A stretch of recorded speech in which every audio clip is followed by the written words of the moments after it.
আসসালামু আলাইকুম। প্রবাসীদের পক্ষ থেকে ঈদ মোবারক, আমাদের শুভেচ্ছা এবং অভিনন্দন। আমরা ঈদের সানাদের থেকে ঈদ পর্যন্ত কী কী করলাম আপনাদেরকে এই ভিডিও দেখাবো ইনশাল্লাহ। সবাই ভিডিও দেখতে থাকুন আর শেয়ার করে দেবেন আর কমেন্ট করবেন কার কেমন ঈদ কাটলো। এটা হচ্ছে সানরাইতে আমরা ছাগল নিয়ে এসেছিলাম, ছাগল কাটতেছে সবাই মিলে। দেখুন ছাগল কাটতেছে সবাই, জব করার আপনাদেরকে দেখাই নাই, ঠিক আছে। আর এখানে সৌদি আরব বাসায় আনি ছাগল কাটা মমনু, এরপর আমরা কাটলাম।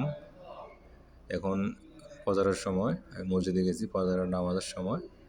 ফজরের নামাজ 5:30টায়, আমি 5টায় মসজিদে গেছি, তখন লোকজন আসতেছে। দেখুন মসজিদে কীভাবে পানিগুলো সিরিয়াল দিয়ে রাখছে, সবার জন্য একটা একটা পানি।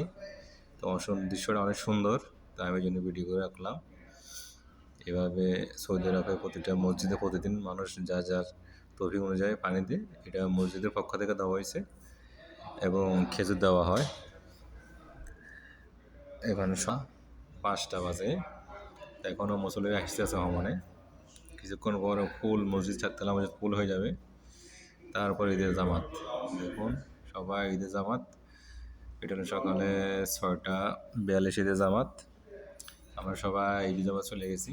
এখানে চারতলা মসজিদে, আর এখানে বাইরে দিচ্ছে, ওইটা বাইরে ফুল রাস্তা সবগুলো ভালো হয়ে গেছে চারতলা মসজিদ করার পরে।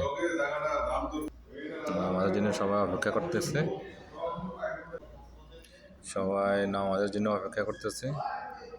এই যে নামাজের জন্য সবাই অপেক্ষা করতেছে। তো কে কোথাতে দেখছেন, কার কি ঈদ কেমন কাটলো তো অবশ্যই জানাবেন। আমাদের এটা হলো সানাইয়া 1 নাম্বার। তো মসজিদের এই যে বাইরে সবাই ঈদের পরে ছবি উঠেছে, বন্ধু বান্ধব মিলে সবাই, ছোটো ভাইরা বাগিনারা সবাই মিলে।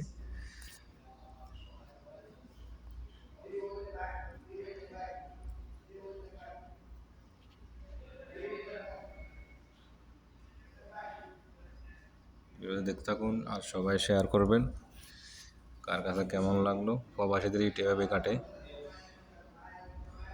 প্রবাসী ঈদ তো আর দেশের মতো না। মসজিদ থেকে নামাজ পড়ে এসে খাওয়া দাওয়া পরে মানুষ যা যার মতো ঘুমায়, বিকালে উঠে একটু যার মন চা হাঁটে, মানে ঘুরে থাকে। এই ছাড়া তো আর উপায় নেই প্রবাসে। ওই যে বিকালবেলা মাগরিবের নামাজ পড়ে একটুখানি বাসার সামনে দিয়ে ঘোরাঘুরি, বেশি দূরে না বাসার থেকে। তো এই জায়গাটা কার কাছে কেমন লাগছে অবশ্যই জানাবেন, আর দোয়া করবেন ইনশাআল্লাহ সবাই ভালো সুস্থভাবে ঈদ কাটান সুন্দরভাবে। ঈদ মোবারক সবাইকে আবারও। ভালো থাকবেন, সুস্থ থাকবেন। আল্লাহ হাফেজ। ভিডিওটা দেখতে থাকুন এবং আমার জন্য দোয়া করবেন।